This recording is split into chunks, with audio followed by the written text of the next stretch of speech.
हूं फरूख अब्बास और चैनल है एनटीवी और प्रोग्राम का नाम है न्यूट्रल। मैं और जावेद चौधरी साहब आपके सामने मौजूद हैं।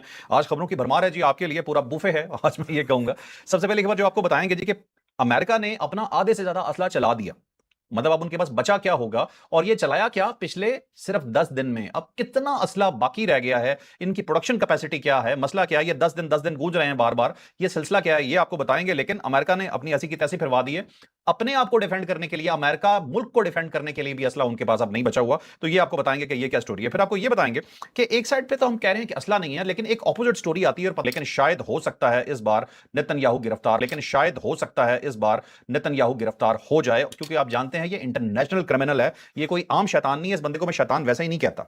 उसके बाद आपको एक पूरा चैप्टर बताएंगे ईरान का। ईरान कहां हमले कर रहा है, ईरान पे कहां हमले हो रहे हैं, ये आपको बताएंगे। एक खुफिया पैगाम ईरान की तरफ से पाकिस्तान पहुंच चुका है, जो मुश्तबा खामनाई साहब का पैगाम है। अब ये क्या पैगाम हो सकता है, पाकिस्तान क्यों आ रहे हैं और पाकिस्तान में ये पैगाम क्यों दिया जा रहा है, ये बताएंगे। और एक और चीज छोटी सी ख्याल की जा रही है कि शायद पाकिस्तान को प्रेशराइज किया जा रहा है।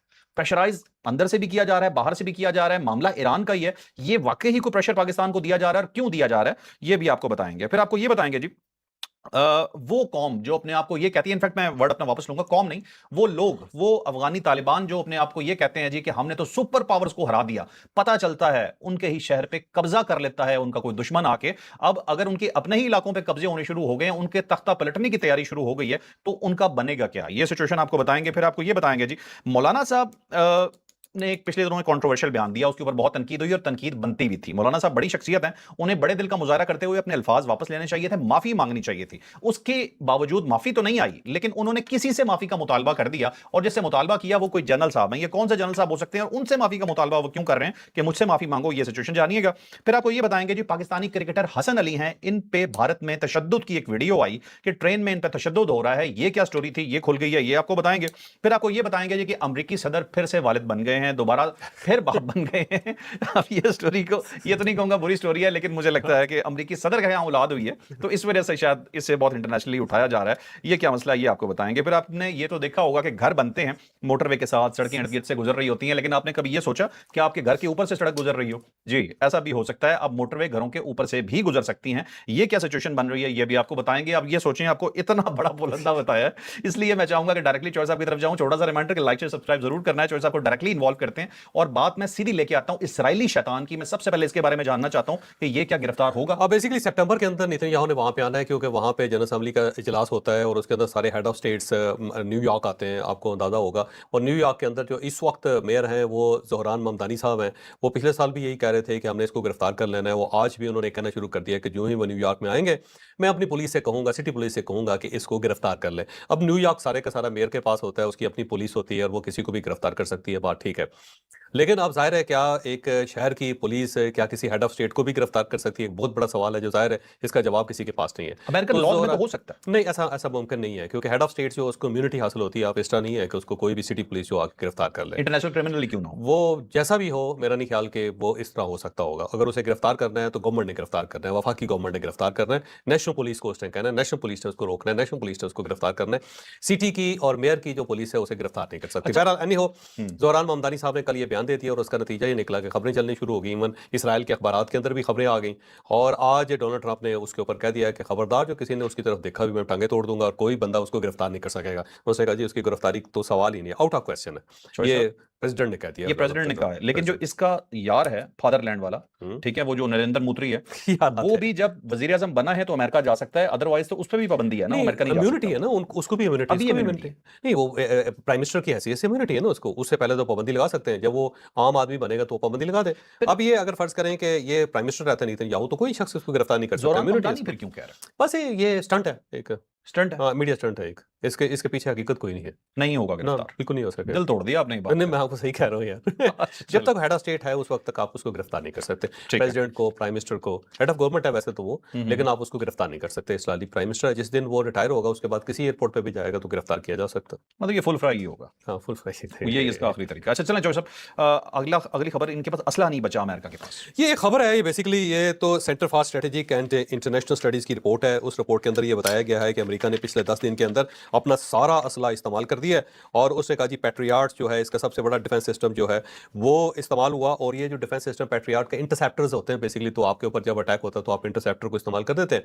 पैट्रियाट इंटरसेप्टर जो है वो $4.3 मिलियन से लेकर $5 मिलियन तक का एक है, और उसे चला दिया गया है यहाँ पे 1200 की तादाद में, यानी पिछले 10 दिन में 1200 पैट्रियाट जो मिसाइल्स हैं वो चल गए इंटरसेप्टर के तौर पे। और वो टोटल इनका जो वहां पे स्टॉक था वो खत्म हो गया। इसके बाद थर्ड डिफेंस सिस्टम इनका थर्ड जो होता है उसको $12 मिलियन से लेकर $15 मिलियन में बनाया जाता है, एक बनता है। और ये जो है ये तकरीबन 100 से ज़ायद ये इस्तेमाल हो गए इंटरसेप्टर, और ये साल में 12 से लेकर 37 बन सकते हैं। अमेरिका के अंदर इतनी कैपेसिटी नहीं है कि थर्ड मिसाइल जो है या पूरे डिफेंस सिस्टम है उसको दोबारा बनाया जा सके। और इसी के अंदर उसने एक्सपोर्ट भी करना होता है और अपनी हिफाजत भी करनी होती है, अपनी फौज के हवाले भी करना होता है। तो 2.5 साल का जो स्टॉक था वो यहाँ पिछले 10 दिन के अंदर इस्तेमाल हो गया। फिर इसके साथ टॉम हॉक मिसाइल जो हैं वो 1000 के करीब वो इस्तेमाल हो गए हैं। फिर इनके पास सबसे महंगा जो मिसाइल है वो SM-3 है और SM-6 है। ये $10 मिलियन से लेकर $25 मिलियन में बनता है, सबसे महंगा ये है। और ये भी सारे के सारे वहां पे इस्तेमाल हो गए। और इन सब के बारे में कहा जाता है कि 20,000 का जो शाहिद 36 उनका एक ड्रोन है जो $20,000 में वो बना लेते हैं, उसको इंटरसेप्ट करने के लिए इनको $5 मिलियन का मिसाइल इस्तेमाल करना पड़ता है, जो सबसे सस्ता $5 मिलियन $5 मिलियन का इस्तेमाल करना पड़ता है। तो उसके अंदर अमेरिका को बहुत लॉस हो रहा है। लेकिन ये एक चीज ध्यान में रखना, ये जंग के अंदर ना इस टाइप की चीजें जो चलती रहती हैं, जानबूझ के भी ऐसी रिपोर्ट्स शाया की जाती हैं, ओपन की जाती हैं, ताकि दुश्मन ये समझे कि इनके पास असला मुक गया हुआ है और अब हमें बिल्कुल ऐसे खड़ा हो जाना चाहिए, छाती बहुत फुला के खड़ा हो जाना चाहिए कि आ तू फिर। लेकिन वो जब इसने छाती फूलती है तो दूसरी साइड से पता लगता है यार इनके पास तो बहुत कुछ था। ये अमेरिका को भी गलतफहमी थी ईरान के बारे में और अल्टीमेटली वो छाती पे लगने शुरू हो गए। अब मेरा ख्याल है शायद ईरान को ये थोड़ा सा एक स्मोक स्क्रीन क्रिएट करके उसको जरा डिस्टर्ब करना चाहते, खुशफहमी रख के उसको मारना चाहते, क्योंकि साथ ही डोनाल्ड ट्रंप ने नए ऑर्डर्स भी दे दिए हुए उसने। अब ये क्योंकि 50,000 इसके फौजी हैं वहाँ पे इस पूरे रीजन में, तो सबका ख्याल ये है कि अगर ये मिसाइल इसके खत्म हो जाते हैं और उसके बाद फिर जो ईरान इसके ऊपर अटैक करता है तो 50,000 फौजी जो है वहाँ पे फंस जाएगा मिडल ईस्ट के अंदर और उनके मरने के चांसेस बढ़ जाएंगे। और अगर यहाँ से लाशें अमेरिका के अंदर जानी शुरू होगी तो वहाँ पे डोनाल्ड ट्रंप का जुलूस निकल जाएगा। ये ख्याल है लोगों का। शोएब साहब 9 दिन का असला बाकी है सिर्फ 9 दिन का कहते हैं अमेरिका के पास, कहते हैं। लेकिन जो सब आपको याद होगा ये बात पहले भी हुई थी, ये इसराइल को भी एक्सपोर्ट कर रहे थे, उनके भी इंटरसेप्टर खत्म हो गए, यूएई के खत्म हो गए थे, कुवैत के खत्म हो गए थे, हो सकता और अमेरिका अब दे भी रहा है दूसरों को, अपने भी यूज कर रहा है। लेकिन इस चीज की पॉसिबिलिटी हो सकती है कि चले हो सकती है। आज वैसे मार्को रूबियो ने भी कहा है फिलिपाइन जाते हुए, उसने यही कहा है कि दुनिया को हमारी मदद करनी पड़ेगी, उसे या वो माली तौर पे हमारी मदद करे या फिर असला दें हमें। तो मार्को रूबियो ने भी कहा है, मार्को रूबियो ने भी कहा है, इसका चलते मतलब चलते उसने कहा है कि दुनिया को हमें सपोर्ट करनी चाहिए, क्योंकि आप नए हॉर्मस आपका भी इशू है, हमारा तो नहीं सर। बिल्कुल ठीक है। तो उसने कहा अब तो साथ ही डोनाल्ड ट्रंप ने क्योंकि और असला जो है ना वो मंगवा लिया, उसने F-35 अमेरिका से ऑर्डर कर दिया कि फौरी तौर पे जो है वो निकले। न्यूयॉर्क टाइम्स की ये स्टोरी है, उसने कहा जी इस रीजन में आए। और साथ ही जर्मनी से उसने F-16 मंगवा लिए, जर्मनी में क्योंकि इनके अड्डे हैं प्रॉपर अमेरिका के, और वहां से उसने F-16 जो वहां से मंगवा लिए और उसने कहा जी वो सारे तैयार हो जाए। और दूसरी तरफ कॉलिबाफ ने भी ये तस्लीम कर लिया, उसने कहा जी ये जानबूझ के एक साइड पे ये इंप्रेशन दे रहे हैं कि हम डायलॉग करना चाहते हैं, मुज़ाकरात करना चाहते हैं, दूसरी साइड पे असला जमा कर रहे हैं और हम इनको बहुत अच्छी तरह अंडरस्टैंड करते हैं, हमें पता है कि ये लोग क्या करना चाहते हैं और ये क्या करना चाहते हैं, हम इसके एक्सपर्ट हो गए हुए अमेरिका के। तो कॉलिबाफ साहब ने भी ये तस्लीम किया कि इस साइड पे असला जो है वो जमा किया जा रहा है। अब अगर F-35 आ रहे हैं और F-16 आ रहे हैं तो ज़ाहिर टू मच है। लेकिन यार इसके अंदर जो बार बार मुझे एक तकलीफ है, या मैं फिर ये कहता हूँ कि अल्लाह ताला मेरी जब ख्याल जो है ना उसे गलत साबित करे, अगर अमेरिका फंस गया तो ये सब कुछ कर गुजरेगा, ये सब कुछ कर गुजरेगा। फिर जाहिर है आपने सारे रास्ते बंद कर दिए तो क्या करेगा वो। नहीं जो सब बात ठीक है बिल्कुल। एक चीज मुझे और भी नजर आ रही है, यूरोप इन्वॉल्व होता नजर आ रहा है, जर्मनी से F-16, बर्तानिया से F-35। नहीं F-35 जो ना वहां पे उनको अड्डा है अमेरिका का, अमेरिका का अड्डा है। लेकिन ये तो समझते हैं ईरानी की जो भी अड्डा यूज होगा या जहां से भी कुछ आएगा तो हमारा वहां दुश्मन पे है। बहुत सारी उनकी जगह हैं, उनके अड्डे हैं जहां पे इनके जहाज खड़े हुए हैं। F-16 जो है ना जर्मनी के अंदर खड़े हुए हैं वहां पे, क्योंकि इनके बेसिस हैं, तो अपने बेस से मंगवा लें। नेटो वगैरह से मंगवा नहीं नेटो से नहीं, अपने इसके बेस हैं। जर्मनी के अंदर तो प्रॉपर प्रेजेंस है ना अमेरिका की, उसकी वजह वर्ल्ड वॉर सेकंड के बाद वहां पे तो प्रेजेंट रही है ना, वो तो अमेरिका के कंट्रोल में था ना जर्मनी। तो वहां पे आज भी इसके अड्डे मौजूद है वहां पे। ये उसको जर्मनी को डिफेंस दे रहा है ना, डिफेंस प्रोवाइड। इसी तरह जापान के अंदर है इसके, जापान हर साल $10 बिलियन देता है इसको, और वहां पे इनके अड्डे मौजूद हैं। तो वहां पे इनके सोल्जर्स भी होते हैं, इनका इक्विपमेंट भी होता है, तो जब भी इनको जरूरत पड़ती है तो इक्विपमेंट भी मंगवा लेते हैं और वहां से अपने सोल्जर्स भी मंगवा लेते हैं। चलें चौसा बात करते हैं सस्ते खून और महंगे खून की। 50 ईरानी शहीद हुए पिछले 8-10 दिन में, ठीक है, और 3 अमेरिकी फौजियों की 517 जख्मी हुए। हाँ जी, 3 अमेरिकी फौजियों की, और कोई 2 भी कह रहा है 3 भी कह रहे हैं, उनका मारे जाने की इत्तला आता है, जिसके ऊपर अब बदला लेने का ऐलान कर दिया डोनाल्ड ट्रंप ने। उसे कहा जी कि हमारे जो सोल्जर जो भी शहीद होगा मरेगा और उसका बदला जो होगा ना हम ठीक ठाक किस्म का लेंगे। क्योंकि वो भी अपने सोल्जर्स को शहीद कहते हैं ना जी। उनको कहता है जी उनकी जो कत्ल है ना फौजियों का, उसकी कीमत पहले से ज़्यादा तादाद में, मिकदार में अदा करनी पड़ेगी ईरान को। तो ये उसने ऐलान कर दिया और साथ उसने कहा जी, उसने उसने अपने वज़ीर जंग को भी कह दिया और साथ जनरल डैन कैन जो इस वक्त आर्मी चीफ हैं, उनको भी उसने कहा जी कि आप बदला लें। और ये बेसिकली उनके जो सोल्जर्स थे उर्दन में मारे गए थे, क्योंकि जब हाँ जी। उसके ऊपर अटैक हुआ था तो वहाँ इनके सोल्जर मारे गए। 2 की जो इन्होंने शनाख्त जारी कर दी है, उसमें एक 25 साल का एक नौजवान है और दूसरी खातून है 19 साल की। उसकी तस्वीरें जो हैं वो इनकी वज़ारत जंग ने जारी कर दी है कि ये हमारे लोग वहाँ पे मारे गए हैं। सही, और सही, सही। अब साथ ही उसने कहा है जी कि हम इनका बदला लेंगे। और एक नई खबर ये भी आई है कि बाकी वहाँ पे बहुत सारे जिस्मानी अज़ा हैं, उनका जायज़ा लिया जा रहा है कि ये कौन लोग हैं और ये कैसे मारे गए। ये अमेरिका जायजा ले रहा है। अमेरिका जायज़ा ले रहा है। और इससे ये भी कहा जा रहा है कि हो कि सकता ज़्यादा है हो सकता है कि ज़्यादा कैजुअलिटी अमेरिकी फौजियों की कैजुअलिटी ज्यादा ज़्यादा हो, क्योंकि ईरान की तरफ से ये कहना है कि हमने बहुत लोग मारे हैं वहाँ हाँ, पे। लेकिन अगर अज़ा का जायजा लिया जा रहा है तो 100% अमेरिका झूठ बोल रहा है, क्योंकि अपने फौजियों की तादाद तो आपको पता ही होती है ना कि पीछे कितने हैं। ये स्लोली अमेरिका बताता है। अमेरिका की ट्रेडिशन है कि ये बहुत आहिस्ता-आहिस्ता अपने जो रिवील करता है ज़ख्मियों को और जो उनके मर गए होते हैं लोग उनको। ताकि अचानक आग बहुत ज्यादा भड़क ना जाए। वो भी ना हो, हर ट्रेडिशन होती है फौज की। तो अमेरिका की ठीक ये है। ट्रेडिशन है कि अगर फर्ज करें इनका 1000 बंदा मरेगा तो हो सकता है साल में ये कंफर्म करें। फैमिलीज को कहेंगे कि हम कंफर्म कर रहे हैं। जब भी मीडिया को कहा जाएगा तो कहेंगे हम कंफर्म कर रहे हैं। अच्छा चलें शोर साहब, अब है ईरान का आगे बड़ा टॉपिक। मैं वन बाय वन आपसे क्वेश्चन करता जाता हूँ। ईरान का खुफिया पैगाम पाकिस्तान पहुंचा है, क्या हो सकता सिकंदर मोमनी साहब पहुंच गए हैं यहाँ पे और उनके साथ वफ्द भी है। उनके नायब वजीर दाखिला भी मौजूद हैं। मोहसिन नकवी साहब ने उनका इस्तकबाल किया है। आर्मी चीफ के साथ उनकी मुलाकात है। प्राइम मिनिस्टर के साथ भी उनकी मुलाकात है। 3 चीज़ें जो इस वक्त डिस्कस होंगी। एक तो कतर ने एक ऑफर किया 10 दिन की जंगबंदी की, और ये जो जंगबंदी की 10 दिन की ऑफर है वो हो सकता है कि उसके ऊपर डिस्कस करना चाह रहे हो पाकिस्तान के साथ, क्योंकि पाकिस्तान ने अब कोई पैगाम जो है ईरान को नहीं भिजवाया। दूसरा ये है कि पाकिस्तान डिस्टेंस पे चला गया है, तो अब वो मामलात को सेटल करना चाह रहे हैं पाकिस्तान के साथ, क्योंकि उनको पता है कि पाकिस्तान इनका बहुत बड़ा दोस्त है और इसने मुश्किल वक्त में काम किया है। और तीसरी चीज़ जो है वो हौज़ी है, क्योंकि हौज़ियों के ऊपर पाकिस्तान ने एक बड़ा क्लियर स्टांस लिया है और उसने कहा ये हमारी डेड लाइन है और सऊदी अरब, और अगर आपने यहाँ पे कोई गड़बड़ करने की कोशिश की तो हम सऊदी अरब के साथ होंगे। तो मुझे सही। लगता है कि इसके ऊपर फिर वो दोबारा बात करने के लिए आए हैं। और ये जो ईरान के बारे में एक बाकायदा तस्वर पाया जाता है कि वो पाकिस्तान को ब्लैकमेल कर रहा है, मेरा ख्याल ये तस्वर भी उन्होंने ख़त्म करने का फैसला किया था कि पाकिस्तान के साथ आया जाए, पाकिस्तान को बुलाया जाए और पाकिस्तान को दरमियान में रखा जाए। सिर्फ कतर के ऊपर रिलाय करने के लिए ईरान तैयार नहीं है। ठीक है। उसे पता है कि कतर के साथ बात करने का कोई फायदा नहीं होगा, तो हमें पाकिस्तान जैसा मजबूत मुल्क चाहिए। ठीक तो है। वो इसलिए पाकिस्तान को अपने साथ शामिल रखना हाँ, चाहते हैं। और बिल्कुल सही। उनके सुप्रीम लीडर का पैगाम भी है और साथ ही उनके प्रेसिडेंट का पैगाम भी लेके आ रहे हैं मोमनी साहब। ये भी तो हो सकता है कि पैगाम इन्होंने कोई कंफर्मेशन हो कि अमेरिका को ये कंफर्मेशन दे दें और यहाँ पे जंग रोक देते हैं, कोई इस तरह की हो फाइनल सकता चीज है, भी हो सकता है, हो सकता है, हो सकता है, हो सकता है। लेकिन इस मर्तबा ईरान खुद आया। पाकिस्तान ने मेरा नहीं ख्याल के किसी किस्म का कोई इनके साथ कॉन्टेक्ट किया होगा। थोड़े शौक भी तो पूरे कर लिए ना। हाँ, अच्छी बात है, अच्छी बात। ठीक है। और पाकिस्तान को कोई प्रेशर नहीं दे रहा आपके ख्याल में ईरान अब हौसियों के थ्रू? मेरा ख्याल है नहीं, वो हौसियों के मामले में पाकिस्तान बड़ा क्लियर है जी। पाकिस्तान ने टोटल एक क्लैरिटी के साथ मैसेज दिया है कि आपके पास ऑप्शन यही है कि आप सऊदी अरब के ऊपर हमला ना करें। ठीक है। अब एक चीज मैं आपसे और पूछता हूँ चौधरी साहब, एक साइड पे असला जमा कर रहा है अमेरिका, दूसरी साइड पे मुज़ाकरात की भी बात कर रहा है।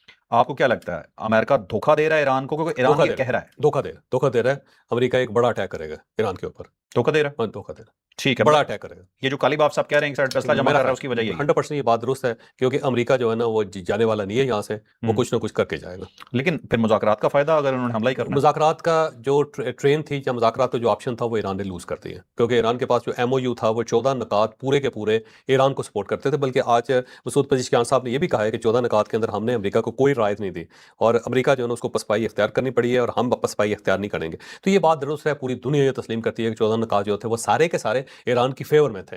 तो ईरान ने बहुत बड़ा मौका ज़ाया कर दिया। तो अब मुज़ाकरात वाली बात कोई नहीं है। दूसरा, ईरान ने जब खुद ही ऐलान कर दिया है कि इस्लामाबाद डिक्लेरेशन जो है वो या MOU जो है वो बिल्कुल मुअत्तल हो गया, तो अब उसके बाद बात तो बनती नहीं है। अगर अमेरिका कहता भी रहे और ईरान की तरफ से जब डिक्लेयर कर दिया गया तो उसके बाद क्या बात होगी उसके ऊपर? शोर साहब, एक खतरनाक चीज है जो अमेरिकी फौजी मारे गए हैं ना, उसके ऊपर इन्हें हो सकता है कुछ हो, लेकिन मेरा ख्याल थोड़ा सा आपसे डिफरेंट है इस मामले में। मुझे लगता है कि दोबारा MOU रिज्यूम हो जाएगा और जंगबंदी हो जाएगी। हो सकता है, लेकिन फिर वो आर्जी होगी, वो कोई कुछ दिन की होगी। कुछ दिन की होगी, क्योंकि इन दोनों फ्रीकैन जो है ना, इन दोनों का जिसको कहते हैं सींग फंस जाना, इनके सींग फंस गए हुए हैं।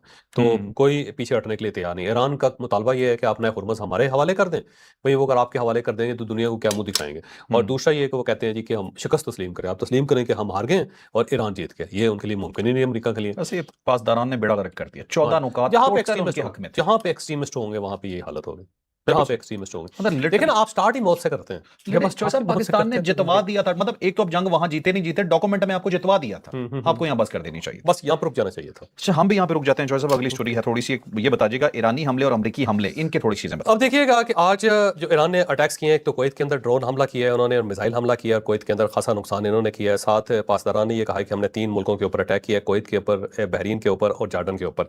और साथ उन्होंने कहा जी कि हमने 3 मराहिल के अंदर हमले किए। हमने एक तो हमने इनकी ड्रोन स्टोरेज तबाह की है, दूसरा हमने जो इनकी TF-59 यूनिट है उसके ऊपर अटैक किया, और तीसरा हमने इनकी जो सील्स की फोर्सेज हैं, मैरीन्स हैं, जो मेरीन्स हैं जहाँ पे डिप्लॉय हो रहे हैं। हाँ जी, जो डिप्लॉय हो गए जहाँ पे वो इकट्ठे होते हैं, तो उस जगह के ऊपर भी हमने अटैक किया है। तो ये तस्लीम उन्होंने किया। दूसरा ओमान के साहिल के करीब 2 टैंकर्स जो है उसके ऊपर हमला हुआ है और उनको आग लगी, और वो तकरीबन तबाह हाल फार्म शक्ल में इस वक्त समंदर के अंदर पड़े हुए हैं। पर यही कहा जा सकता है क्योंकि उनको आग बेकार जो कर लगी दिया हुई गया। बेकार हो गए हैं वो सारे। ठीक है। इसके साथ साथ अमेरिका ने खमैन के अंदर अटैक किया है, और वहाँ के इंडस्ट्रियल जोन है उसके ऊपर अटैक हुआ है। फिर शिराज के ऊपर अटैक हुआ है। इस वक्त शिराज के अंदर धमाकों की आवाज़ें आ रही हैं। और फारस जो है ना, ये शिराज जो है उसका कैपिटल है, पूरा सूबा जो है ना फारस, इसको कहते हैं शिराज कैपिटल है। फारसी जो है और जो फारस है, ये शिराज की वजह से इसको ईरान को फारस कहा जाता। तो उसकी वजह ये थी कि पूरे ईरान का कैपिटल एक वक्त था कि जब शिराज था, ठीक है। तो उस वक्त इसको फारस कहा जाता था। पर्शिया भी इसीलिए कहा जाता है, पर्शिया और फारस दोनों एक है। ओके। और ये जो ईरान है ना, ये तो शाह ईरान जो है ना, इनका जो आखिरी शाह ईरान था, उसका जो वालिद था, उसने 1935 या 36 में इसका नाम ईरान रखा था। अच्छा, ईरान उससे पहले था ही नहीं, लफ्ज़ ही नहीं था। उससे पहले पर्शिया या फारस कहते उसको इंग्लिश में पर्शिया कहते थे, और लैटिन भी इसको पर्शिया कहते थे, और जो फारसी में इसको फारस कहते थे। ठीक और है, फारसी इसीलिए उसको फारस की वजह से फारसी कहते हैं, जैसे कि हिंदी जो है हिंद की वजह से हिंदी कहलाती है। ठीक है, तो ठीक है, जर्मन लैंग्वेज जो है वो जर्मन की वजह से, जापानीज जो है जापान की वजह से कहलाती है इसलिए, ठीक है। फारस की वजह से फारसी जुबान कहलाती है ये। और ईरान का मतलब आर्यन होता है। मतलब वो लड़ाकू जो आर्यन से निकला। आर्यन एक पूरी नस्ल थी ना जी। ये हम्म, आर्यंस है ना जो हिंदुस्तान ठीक के है, अंदर भी आए थे, और वो ईरान के अंदर वो कहते हैं आर्यंस थे ये सारे। तो ठीक है, उससे फिर ईरान बना। तो सही है। उससे पहले ये फारस होता था। तो फारस के ऊपर भी बहुत ज़्यादा हमले किए गए। उसकी वजह ये है कि ये शिराज और फारस का जो पूरा सूबा है, ये जनूबी जो इसके सूबे हैं उनके बहुत करीब है, ये वहाँ से ज़्यादा दूर नहीं है। ओके, तो यहाँ से फिर इनको सपोर्ट मिलती है सारे बिल्कुल सही। जो खलीज फारस को, और बाकी सारे खलीज फारस भी इसीलिए कहा जाता है कि ये फारस का इलाका था सारा। चलो मैं समझ गया, आपने फारस से फारसी उससे निकला। मुझे बता, एक सवाल फिर और है कि मोदी को घटिया किस वजह से कहा जाता है? याद है यार, वैसे ये तुम कहते हो सादा जवाब है, घटिया होने की वजह से घटिया कहा जाता है। इसमें कौन सी घटिया बड़ी बात? घटिया वैसे मैं आपको बताऊंगा नहीं, क्योंकि आपने इसको ड्रामा बना लेना है। घटिया जो है ना, एक जानवर है, उसके बच्चे को कहते हैं बेसिकली। तो ये भी पूरा उतरता है, इसमें भी कोई गलत नहीं है, ये तो डेफिनेशन 100% है। घटिया लफ्ज नहीं है। घटिया जैसे बछड़ा कहते हैं ना गाय के बच्चे को, है? और मेमना कहते हैं भेड़ के बच्चे को। घटिया एक और जानवर है, उसके बच्चे को कहते हैं। चलो आगे। मोदी को कैसे चले। अच्छा चलो सर, अब हमारे पास आगे खबरें आ गई अफगानिस्तान के एक सूबे के ऊपर। बदख्शान जो है ये कब्जा। वाह खान को जाने वाला है जी। वाह खान इसी के साथ है। बदख्शान जो है ये पहले जब आप शाराए रेशम होती थी, तो उस वक्त वाह खान की पट्टी के जरिए चाइना के साथ कनेक्शन होता था। तो बदख्शां सूबा जो है ना, ये उस दौर में था, और वाह खान उसी का हिस्सा है जहाँ तक मेरी मालूम वाह खान की पट्टी जो है। वाह खान की पट्टी पर यहाँ पे आगा खानी बहुत ज्यादा है। ये पूरा इलाका ही आगा खानियों का है, और यहीं से फिर ये गिलगित बल्तिस्तान वगैरह में आए हुए थे। और ये सूबा खिलाफ भी है ना इनका, जो अभी मौजूदा कमांडर है उससे इन्होंने सिर्फ सुलह की हुई है अफगानियों ने। वहाँ बड़ा डिफिकल्ट सा इलाका है, वहाँ पे कब्जा जो थोड़ा सा मुश्किल है। तो ये बिल्कुल ऊंची पहाड़ है, और उसके दरमियान इस किस्म का एक दर्रा सा बनता है दोनों साइडों से। ठीक है। तो वहाँ बदख्शां जो है, वहाँ पे सूरत हाल जो है खराब है। वहाँ से सोना भी निकलता है, ये भी है, और वहाँ पे सोने के लिए लड़ाई भी होती है। ओके। और दरमियान में घाटी सी है। वाह खान की पट्टी जो है वो ताजिकिस्तान को पाकिस्तान से अलग करती है। दरमियान वाला हिस्सा, एक साइड पे चाइना लगता है, दूसरी साइड पे ताजिकिस्तान लगता है, तीसरी साइड पे पाकिस्तान लगता है इसमें। सही सही। और वहाँ पे आगा खानी है, और ये आगा खानी जो है ना, यहीं से क्रॉस करके ये चित्राल आए थे, चित्राल से फिर गिलगित बल्तिस्तान के अंदर आए। ये सारा इनका मौजूदा कमांडर ताजिक है। ताजिक है, ताजिक। और क्योंकि यहाँ पे जुबान भी ताजिक बोली जाती है, सही। क्योंकि और इनके फीचर्स भी ताजिकी फीचर्स हैं। ओके। तो वहाँ पे एक ग्रुप है जिसका नाम सपियान है, और सपियान ग्रुप ने कल सिपाहियान सपाही से हाँ, सपाहियान, हाँ। ये सपाहियान जो है ये ग्रुप है, और इसने वहाँ पे एक पूरा जिला था जिसका नाम यकतल है, उसके ऊपर कब्जा कर लिया। और कब्जा करके वो कई घंटे तक वहाँ पे बैठे रहे 17 जुलाई को। और तालिबान जो है ना, उनके अंदर इतनी हिम्मत नहीं हुई कि छुड़वा सकें, फिर उसके बाद वो निकल गए। और ये जो है ना, ये पहली मरतबा इस तरह हुआ है। तो इसका मतलब ये हुआ कि इनकी जो रिट है वो ऑलमोस्ट पामाल हो गई हुई है। तो ये पहली मरतबा तालिबान के साथ हुआ है कि कोई आया और आके कब्जा करके बैठ गया, फिर उसके बाद चला गया। वैसे मेरे हंसी आ रही थी इसमें, याद है। हमारा तो कोई कमाल नहीं है इधर। हमारा कोई कमाल नहीं है, हालात खुद बहुत बेहतर होते चले जा रहे हैं। अच्छा, क्योंकि ये लोग जो है ना सिपाहियान वाले, ये लोग जो बात कर रहे हैं ये आम इंसानी हकूक की बात कर रहे हैं, और मुझे लगता है लोग इनके साथ मिल भी जाएंगे। आहिस्ता आहिस्ता ज़ाहिर है फिर वहाँ पे ऑर्गेनाइजेशंस बननी शुरू हो जाएंगी, फिर उनको सपोर्ट मिलनी शुरू हो जाएगी। ताजिकिस्तान जो है वो तो इनके खिलाफ है बहुत ज़्यादा। ताजिकिस्तान के साथ इनकी लड़ाइयाँ भी चलती रहती है, क्योंकि वहाँ पे चाइनीज़ बहुत काम कर रहे हैं। तो ये चाइनीज़ के ऊपर जो पिछले दिन उन्होंने हमला भी कर दिया था वहाँ पे, तो वहाँ पे ये फटा भी चल रहा है। दूसरा ये है कि वो नॉर्दर्न अलायंस जो है वो भी वहीं पे करीब है, वो भी ताजिक है वो लोग भी ना, जो ठीक है। एम एच मसूद वगैरह जो थे ना, वो ताजिक थे सारे के सारे। अच्छा अच्छा तो ठीक उनके है, साथ वही भी बेल्ट है। वो इनके साथ भी इनका पटा चल रहा है। तो अब ये नया सपायान आ गया, तो अब ये पता नहीं क्या करते हैं इनके साथ। तो वहाँ पे वाकई मसाइल बहुत ज्यादा बढ़ते चले जा रहे हैं। जनाब अली, अच्छा चलो साहब, नेक्स्ट स्टोरी हमारी, ठीक है। मौलाना साहब के खुद नहीं माफी मांग रहे हैं, किसी मौलाना जनरल को फजलुर कह रहे हैं रहमान माफी साहब मांगो। ने वकला कन्वेंशन के साथ खिताब करते हुए उन्होंने कहा जी कोई वो जनरल जो मेरे खिलाफ प्रोपेगेंडा कर रहा है उसको माफी मांगनी पड़ेगी, लेकिन उन्होंने जनरल का नाम नहीं बताया। अब कौन जनरल है? का नाम नहीं बताएगा तो हम क्या कह सकते हैं। मौलाना को जानते होंगे, मौलाना फजलुर रहमान साहब, ये उनसे पूछना चाहिए। मौलाना साहब ने जो किया, क्या उन्हें खुद को माफी नहीं मांगनी चाहिए? मांगनी चाहिए थी और उन्हें नदामत का इजहार करना चाहिए था, लेकिन हम्म मौलाना डट गए उसके ऊपर। ये गलती करने के बाद जो उसके ऊपर डट जाना होता है ना, उससे बड़ी बेवकूफ़ी कोई नहीं है। आपने हम्म गलत किया है और इस्लामी रवायात के खिलाफ है ये शोदा को का मजाक उड़ाना या शोदा के बारे में ये बात करना कि वो तनख्वाह के लिए लगे हुए। शहीद तो उनके अपने भी इतने ज़्यादा लोग हुए हैं, तो क्या वो तनख्वाह के लिए शहीद हुए? तो ये बड़ी ज्यादती है, एक पूरी मुस्लिम हिस्ट्री को बदल के रखती है इन्होंने मौलाना फजलुर रहमान साहब ने। और इनके जो बुजुर्ग थे, इनका जो मकतबा फ़िक्र है वो हमेशा शोदा को सपोर्ट करता था। ये जो बरेलवी है ना, बरेलवी मकतबा फ़िक्र जो पाकिस्तान में सबसे ज़्यादा बरेलवी हैं, हाँ जी। वो इस किस्म के जहाद में नहीं पढ़ते थे। वो ना अफगानिस्तान के जहाद में पढ़े, ना कश्मीर के जहाद में पढ़े। वो तो अब जाके एक्टिव हुए हैं टीएलपी की शक्ल में। हम्म लेकिन ये उनको बुरा कहते थे कि ये देखें, ये सिर्फ नात ख्वानी तक महदूद हो गए हैं या ये पीर प्रस्त होकर रह गए हुए हैं, और जबकि अमली तौर पे जहाद में शरीक नहीं होते। और ये लोग खुद ये कहते थे कि हम देखें जहाद में शरीक होते हैं, और जहाद में जो शरीक होते हैं वो ज़ाहिर लोग या वो शोधा होते हैं या फिर गाजी होते हैं। तो खुद ही इन्होंने शोधा का मजाक उड़ाना शुरू कर दिया, उनके लवाकिन का मजाक उड़ाना शुरू कर दिया, जो इंतहा दर्जे की ज़्यादती है। मौलाना फजलुर रहमान साहब को इसके ऊपर माजरत करनी चाहिए और जल्द या बदेर इनको माजरत करनी पड़ेगी। लेकिन वो मामले को फैलाते चले जा रहे हैं। उन्होंने फौज के साथ वो हेडन हो गए हुए हैं, वो वैसे रोज ही मामला कोई ना फिर, कोई बात कर देते हैं। मामला यही है कि मुझे दरमियान में लाओ या पुश बेसिकली करो। बेसिकली तो इंपॉर्टेंस चाहते थे। आज देखें, मैं सारे टेलीविजन चैनल्स मैंने देखे, उसके ऊपर उनके लोग बैठे हुए थे जेयूआई के, और मौलाना फजलुर रहमान साहब डिस्कस हो रहे थे। तो मौलाना यही चाहते थे कि मैं डिस्कस हूँ, मैं भी हूँ यार, मैं भी हूँ। हाँ मेरे बंदे भी लो टीवी के ऊपर बात करो यार। चल, नेक्स्ट स्टोरी पे जाते हैं आगे। मौलाना वाली स्टोरी पे हम दोबारा भी डिटेल डिस्कशन करेंगे अभी, क्योंकि आगे काफी कुछ है। तो साहब, एक हसन अली हैं, पाकिस्तानी क्रिकेटर हैं, फास्ट जी, बॉलर हैं। इनके जी, मुतालिक एक वीडियो आती है इंडिया में जी। कि एक ट्रेन के अंदर इन्हें तशद्दुद का इनकी निशाना बेगम बनाया जो जा है रहा वो है, इंडियन मारा जा है, रहा है। बेगम इनकी बेगम इंडियन है। इंडियन अब उनकी बेगम का ही बयान आया है, लेकिन उस वीडियो के बाद पाकिस्तान और इंडिया में मुसलसल ये वीडियो चलती रही और डिस्कस होता रहा कि हसन अली को पुलिस ने मारा। और वो जबकि हसन अली तो वहाँ पे गया ही नहीं बेचारा, वो है ही पाकिस्तान के अंदर, और उसकी बेगम का आ गया। तो हम तो 3 साल इंडिया, उन्होंने कहा जी गया ही नहीं हो। और वो मेरे ख्याल दुबई में रहते हैं शायद ये लोग, पाकिस्तान और दुबई शायद आते जाते होंगे, इंडिया 3 साल से नहीं गए। इंडिया वो कहते हैं 3 साल हम गए ही नहीं। और ये उसकी शक्ल मिलती थी हसन अली की ना, वैसे तो शक्ल ना भी मिलती हो ना जी, तो सोशल मीडिया का कमाल ये है कि आप ऊपर टैग लाइन दे, एक थंबनेल दें जैसे आप देते हो, हाँ, और उसके बाद लोग जो है मैं चल सो चल, चल सो चल, चल सो चल, चल सो चल। ठीक है, ठीक है। तो हसन अली साहब नहीं है, वो बिल्कुल सेफ हैं। बस उनकी शक्ल उनसे थोड़ी सी मिलती है। मार खाने वाले हर आदमी की शक्ल मिलती जो है साहब, ये किसी न किसी आरएसएस का और बीजेपी का काम है एक से। मुसलमान को और पाकिस्तानी शो करके मार पड़वाई, दिखाया ये कि देखो ये मार रहे हैं, और वजह क्या जी, लोग खुश होंगे पाकिस्तानियों को मार पड़ रही है। मतलब लानत है इन लोगों पे यार, यार। कसम से, सीरियसली। ये बीजेपी और मोदी जो है ना, नाकाबिले बर्दाश्त लोग। चले लास्ट। अच्छा नहीं, लास्ट नहीं साहब, 2 रहती हैं। उत्तर। अच्छा, अब अगली स्टोरी ये है जी कि अमरीकी सदर साहब फिर वालिद बन गए।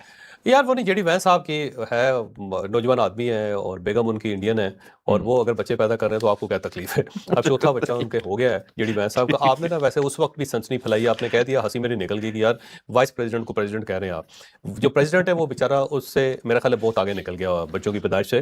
अब वाइस प्रेसिडेंट नौजवान आदमी है, तो वो जाहिर है अल्लाह ताला उसके ऊपर मेहरबानी करता है, तो मेहरबानी कर दी है उसने। अच्छा तो सर, 150 साल में ये पहला मौका है कि कोई vice president, serving vice president की उसकी वाइफ वजह यह है कि नौजवान वाइस प्रेसिडेंट बड़े अरसे बाद जाके मिला है। उससे पहले जितने थे सारे बुजुर्ग होते थे, जो बाइडन जैसे लोग होते थे, वही वाइस प्रेसिडेंट है। तो वाइस प्रेसिडेंट अमूमन बुजुर्ग होते थे, नौजवान पहली मरतबा है, और ये वर्किंग नौजवान है, ये भी नहीं, वो तो साबित हो रहा है। अच्छा, 1870 में आखिरी दफा हुआ था ये, और अब हुआ है। और जो सब अब आ गई लास्ट स्टोरी ये कि मोटरवे घरों के ऊपर से गुजर सकती है। सर चाइना के अंदर ये बहुत ज़्यादा तजर्बे हुए हैं वहाँ पे, बल्कि इस तरह है कि हाई राइज बिल्डिंग्स जो है ना, हाई राइज बिल्डिंग के अंदर से ट्रेनें गुजारी हैं उन्होंने, अंदर से मोटरवेज गुजारे हुए हैं। यानी ऊपर भी लोगों की रहायशें हैं, नीचे भी हैं, और दरमियान से जैसे होता है कि मतलब बहुत सारे ब्लॉक, 1-2 ब्लॉक हैं, वो खाली करवा के ना उसके अंदर से पटरी बिछा के, तो फास्ट ट्रेन गुजरती है उसके अंदर से। और इसके बावजूद बिल्डिंग का जो स्ट्रक्चर है उसको पता नहीं चलता, ऊपर रहने वाले लोग, नीचे रहने वालों को पता नहीं चलता कि नीचे ट्रेन दौड़ रही है। और इसके साथ साथ मोटरवेज जो है वो भी, ये चाइना के अंदर बड़े बड़े तजर्बे हुए हैं, कंस्ट्रक्शन में तो बहुत ज़्यादा तजर्बे हैं, और चाइनीज़ वाकई इस मामले में नंबर 1 है। तो आपके लिए शायद ये नई खबर होगी, गोयांग के अंदर वो कोशी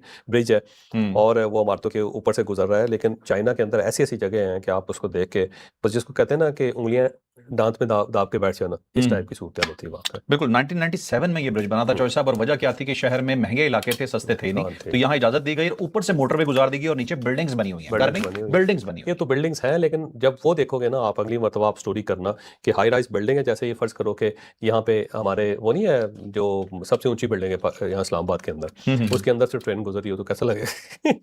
पहले तो यकीन नहीं आया। अच्छा, तो ये था नाज़रीन आज का व्लॉग, यकीनन आपके लिए इन्फॉर्मेटिव रहा होगा। और जाते हुए सिर्फ यही कहूंगा, नरेंद्र मोदी और इसराइली शैतान नेतन्याहू, तुम दोनों चाहो भी तो तुम लोगों को कोई नहीं हरा सकता घटियापन में, इतने दोनों इतने घटिया लोग हो। तो लाइक शेयर सब्सक्राइब, इजाजत दीजिए, अल्लाह हाफिज़, पाकिस्तान जिंदाबाद।